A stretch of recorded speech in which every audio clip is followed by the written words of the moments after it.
Assalamualaikum warahmatullahi wabarakatuh. Selamat datang lagi di channel ini, dan video kali ini masih membahas tentang pendataan keluarga tahun 2021. Dan di video kali ini saya sedikit menjelaskan nanti tentang manajer pengelolaan bagi kader pendata. Jadi di video kali ini saya nanti akan memaparkan beberapa tugas dari kader, dan saya akan menayangkan beberapa lembar slide yang nantinya Bapak Ibu bisa lihat ketika melaksanakan pendataan keluarga tahun 2021 di wilayahnya masing-masing. Ini juga bisa digunakan oleh Bapak Ibu PKB nantinya untuk menjelaskan apa sih tugas kader di lapangan nantinya. Yuk kita lihat. Nah, jadi di sini di layar Bapak Ibu sekalian sudah ada nih proses pelaksanaan manajemen data di lapangan ini secara umum ya. Jadi nanti prosesnya diawali dari manajer pengelolaan, persiapannya itu penetapan target KK. Jadi manajer pengelolaan nanti membuat target KK-nya, dimasukkan bekerja sama dengan manajer data, nanti dimasukkan di aplikasi di web portal PK 2021, nanti dimasukkan berapa sih jumlah KK dalam satu kecamatan, nanti dibagi lagi di kelurahan A berapa, kelurahan B berapa, kelurahan C berapa. Nanti per kelurahan dibagi lagi untuk RW 1 berapa, RW 2 dan seterusnya gitu. Nah, juga per RT-nya, satu RT target KK-nya berapa. Nah, nanti baru dibagi si kader mendata di RW mana, RT mana. Nah, dia nanti ketika dia masuk ke webnya PK 2021, si kader pendata sudah mengetahui berapa jumlah KK yang harus didatanya. Nah, kalau menggunakan paper base atau menggunakan kertas, nanti ya si kader juga dikasih tahu oleh teman-teman supervisor berapa jumlah KK yang akan didata. Nah, data ini harus valid sebenarnya. Data ini kan datangnya nanti dari bawah, bottom up. Nah, jadi supervisor sebenarnya dari sekarang sudah bisa mengupdate berapa sih jumlah KK di wilayah binaannya masing-masing. Gitu. Nah, kedua nanti baru pengumpulan data oleh kader. Di sini kita lihat proses nanti pengelolaan data, terus penerimaan atau pengelompokan pemeriksaan formulir. Kalau ini berdasarkan formulir. Jadi nanti supervisor, yaitu biasanya supervisor itu dipegang oleh Bapak Ibu petugas lapangan atau nanti petugas yang ditunjuk oleh teman-teman dari kabupaten kota. Lanjut nanti baru manajer masuk ke manajer data, nanti manajer data memberikan umpan balik atau perbaikan data kalau ada data yang tidak valid atau anomali. Jadi gitu Bapak Ibu. Nah, kedudukan kader pendata ya seperti ini ya, di bawah supervisor. Ini dia nanti di bawah binaannya supervisor. Ini tugas pokok dan fungsi. Nah, kader harus mendapatkan orientasi. Mereka akan mendapatkan orientasi, bisa jadi nanti dari manajer pengelolaan, bisa jadi dari supervisornya. Nah, kalau mungkin ada sebagian, ini kalau ya saya berharap tidak ada. Kalau tidak ada kader yang tidak mendapatkan orientasi, anggap video ini sebagai bentuk orientasi kepada Bapak Ibu kader sekalian. Terus melakukan persiapan bersama supervisor. Nanti disiapkan listingnya, dibantu oleh supervisor, dan kelengkapan lainnya, serta metode-metode nanti strategi yang digunakan di lapangan Bapak Ibu sekalian. Selanjutnya baru nanti melakukan kunjungan dari rumah ke rumah. Nah, kader pendata ini kan adalah orang yang dikenal dan mengenal warganya. Jadi kunjungan rumahnya nanti insya Allah akan lebih gampang karena sudah mengenal dan dikenal oleh warganya. Beda dengan sensus ya, sensus biasanya ada petugas yang memang direkrut. Nah, kebanyakan tuh petugas sensus juga tidak dikenal oleh masyarakat. Tapi kalau pendataan kita dilakukan oleh kader, dan sebagian besar kader sudah mengenal dan dikenal oleh warganya. Terus nanti memeriksa formulir, isian formulir, memastikan semua pertanyaannya benar. Apakah sudah benar tuh pertanyaan kalau berdasarkan formulir ya. Kalau menggunakan smartphone biasanya si aplikasinya sudah langsung memverifikasi ini ada yang kurang, ada yang belum. Tapi kalau berdasarkan paper base, kemungkinan ada potensi, bukan kemungkinan, ada potensi ada yang terlewatkan. Baru menyerahkan hasil pendataan kepada supervisor nantinya. Nah, ini langkah pelaksanaan pendataan keluarga bagi kader. Kita menyingkatnya dengan berkualitas. Jadi ini tema kader kita adalah kader yang berkualitas. Ini tahapan-tahapan apa yang harus dilakukan oleh kader. B-nya itu bersiap-siap nanti melakukan pendataan, mulai dari mendapatkan pelatihan, orientasi dan sebagainya. Nanti ada estimasi, berapa sih estimasi KK-nya, terus estimasi waktunya, Bapak Ibu bisa merumuskan sendiri. Rencanakan jadwalnya, lalu baru kunjungan rumah. Terus utamakan etika, bagaimana etika bertanya, karena ada beberapa pertanyaan-pertanyaan yang sensitif di pendataan keluarga, karena kita mendata keluarga, jadi ada indeks pembangunan keluarga juga. Nah, itu ada beberapa pertanyaan yang memang harus ditanyakan. Mungkin metodenya atau observasi yang Bapak Ibu kader gunakan nanti disesuaikan dengan kearifan lokal, karena mungkin bahasa yang kita rumuskan belum tentu cocok di daerah Bapak Ibu sekalian. Nanti istilahnya kitanya ya pandai-pandai nanti menanyakan, karena Bapak Ibu kader kan lebih mengenal warganya, lebih mengenal budaya setempat. Terus ajukan pertanyaan secara benar, lakukan pendataan dengan benar, standar lah ya, isi formulir secara tepat, target semua terdata, amati, pastikan formulir terisi, S-nya siap lapor perkembangan pendataan kepada supervisor. Nah, ini dia definisinya, bersiap mengikuti orientasi, mempelajari buku-buku, mempelajari nanti ada buku saku nanti insya Allah dikasihkan, mengikuti arahan dari supervisor pembagian tugasnya. Kan misal bisa jadi tuh dalam satu RT ada beberapa kader, mungkin karena kakaknya banyak, atau 2 RT didata oleh satu kader. Nah, nanti supervisor yang membagi, supervisor yang menyusun strateginya. Selanjutnya, menerima sarana dan prasarana pendataan dari supervisor. Ya, kalau yang paper base ya otomatis nanti menerima formulirnya. Nah, dan kitnya lain. Misalnya karena kita masa pandemi, nanti insya Allah dikasih masker dan hand sanitizer. Jadi kita tetap mengutamakan kesehatan ya Bapak Ibu. Terus diestimasikan target dan jumlah kakak yang harus didata berdasarkan pembagian tugas dari tim. Buat listing dan sket peta keluarga, ini yang paling penting. Jadi sebelum Bapak Ibu kader mendata, buatlah list keluarga. Buat listing kakaknya ada berapa dan buat petanya. Kalau bagi Bapak Ibu yang sudah pernah mengikuti pendataan di tahun 2015, kalau 2015 kita memang dikasih sket peta ya. Sekarang Bapak Ibu buat saja sket peta yang mungkin di kertas biasa, ya Bapak Ibu bisa oret-oret di kertas biasa kakak yang ada di lingkungan Bapak Ibu sekalian. Bisa jadi nanti tuh 100, dapat jatah 100, buatlah urutan rumah dari 100 kakak tuh ada berapa rumah. Belum tentu 100 kakak itu ada 100 rumah juga, karena ada kemungkinan tuh dalam satu rumah ada 2 atau 3 kakak. Karena kita kembali ke definisi, kita mendata ini berdasarkan jumlah keluarga. Definisi keluarga sudah dijelaskan di video-video penjelasan sebelumnya, bahwa keluarga itu adalah ayah dan ibu dan anaknya, atau ayah dan ibu saja, atau ayah dan anaknya saja, atau ibu dan anaknya saja. Ya, pokoknya cek lagi video sebelumnya atau nanti baca lagi definisi-definisi operasional. Nah, setelah dibuat sket peta, nanti di listing mana urutan keluarga nomor 1, 2, 3, 4 dan seterusnya.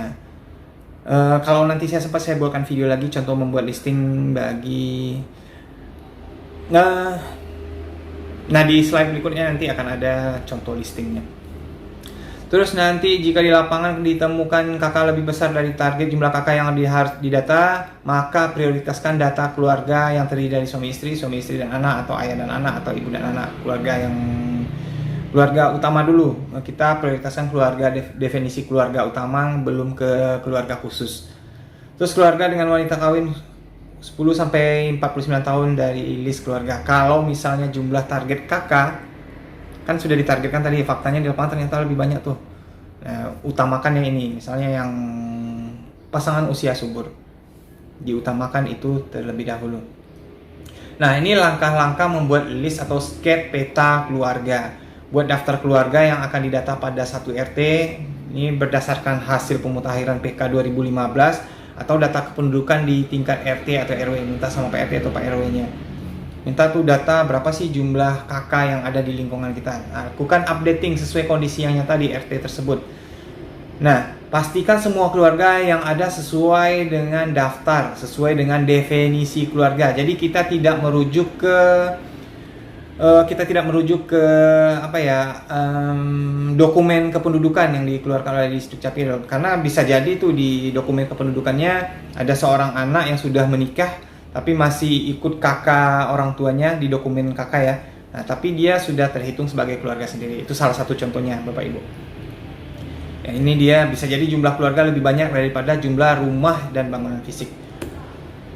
Nah, ini langkah membuat list dan skep peta. Ini ada contohnya ya di screen Bapak Ibu sekalian. Ini ada contoh skep peta.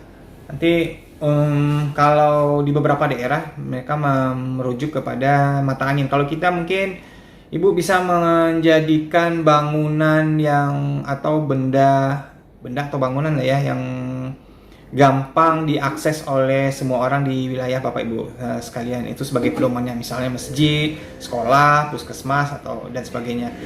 Intinya skep peta ini dibuat untuk memudahkan Bapak Ibu nanti melakukan pendataan. Terus dibuat nomor urut keluarganya di peta, nomor 001.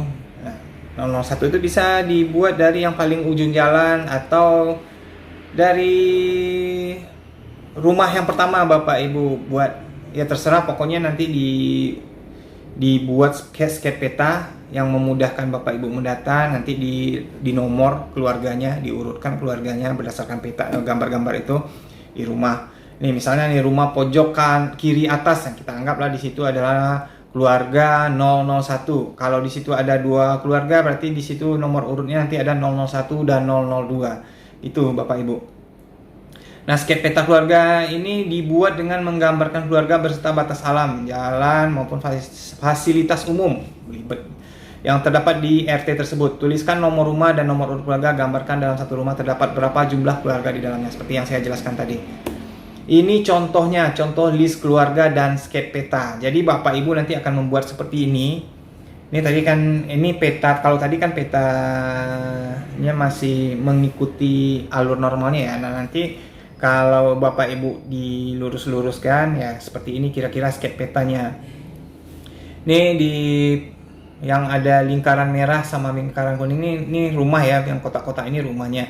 Nah, di rumah 001 atau di rumah yang paling kiri atas tadi kita gambarkan di sini itu ada 2 keluarga. Jadi nanti nomor urut rumahnya itu adalah nomor 001, keluarganya ada 001 dan 002. Nah, ini dia nanti di rumah itu ada keluarga Bu Sri Mulyani dan keluarga Pak Soeharto.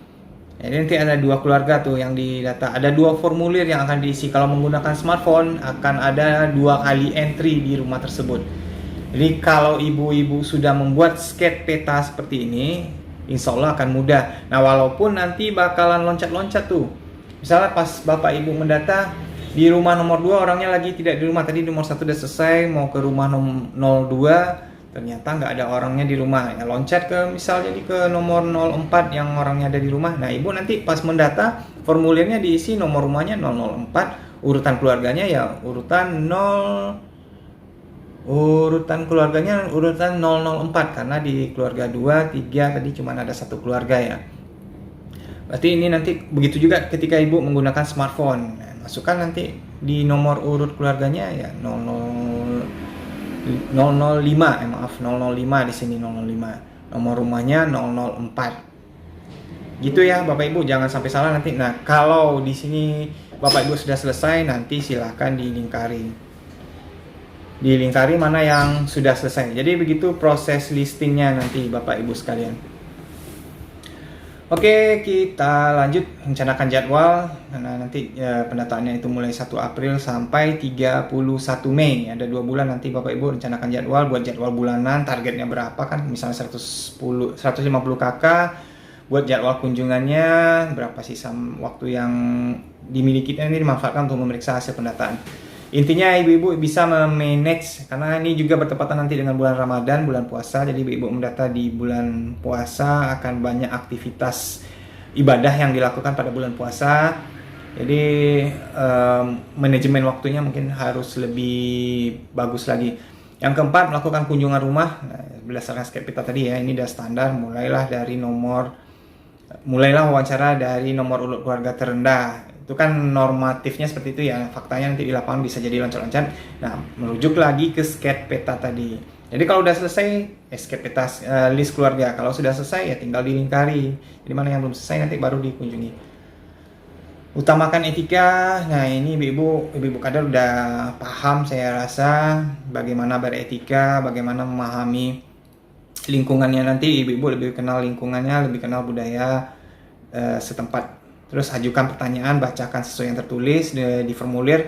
Nah, mungkin untuk tahap awal ya ibu-ibu agak terlalu formal ya nanti menanyakannya karena belum hafal. Nanti 2, 3, 4 atau yang seterusnya itu udah hafal tuh. Ibu-ibu mungkin udah lancar. Apalagi yang sudah berpengalaman di tahun 2015 akan lebih gampang lagi. Ini contoh pertanyaan-pertanyaan, ada pertanyaan lompatan dan sebagainya. Nanti itu di tata cara pengisian formulir kita buat videonya lagi. Yang ketujuh, lakukan pendataan secara benar. Ya, pertanyaan lompatan itu pertanyaan dengan satu, pertanyaan yang lebih dari satu, perhatikan semuanya. 8. Isi formulir secara tepat. Ini ada di tata cara pengisian formulir nantinya, Bapak Ibu. Yang ke-9, targetkan semua keluarga terdata. Pastikan semua keluarga terdata. Jika ada yang pindah, pokoknya data yang ada di lingkungan Bapak Ibu sekalian. Nanti kalau ada yang memang benar-benar tidak bisa, laporkan ke supervisor dan nanti akan berembuk dengan manajer data dan manajer pengelolaan tindakan yang akan dilakukan selanjutnya. Apakah tidak akan dilanjutkan atau sebagainya. Jadi supervisor lah yang nanti menentukan keluarga itu didata atau tidak. Yang terakhir, amati dan pastikan semua terisi. Kalau menggunakan paper base, kalau menggunakan smartphone, dia akan terverifikasi sendirinya. Ketika dia tidak lengkap, dia tidak akan bisa dikirim, dia tidak akan bisa dilanjutkan. Dan terakhir, siap lapor kepada supervisor. Kalau sudah benar semuanya, formulirnya sudah diisi, laporkan ke supervisornya. Nanti baru di-input ke aplikasi PK 2021. Ya mungkin gitu aja Bapak Ibu untuk sementara bagaimana pelaksanaan pendataan keluarga di tempat Bapak Ibu nanti. Jadi intinya di video ini bagaimana nanti ibu-ibu melisting. Jadi kalau listingnya udah bagus, pemetaannya udah bagus, insya Allah dalam pelaksanaan pendataannya nanti Bapak Ibu sudah gampang melakukannya. Sekian dulu video kali ini. Jika ada yang ingin ditanyakan nanti silahkan tinggalkan di kolom komentar. Boleh dibuat di kolom komentar, insya Allah nanti saya tanggapin. Sampai ketemu lagi di video berikutnya. Terima kasih sudah menonton. Assalamualaikum warahmatullahi wabarakatuh.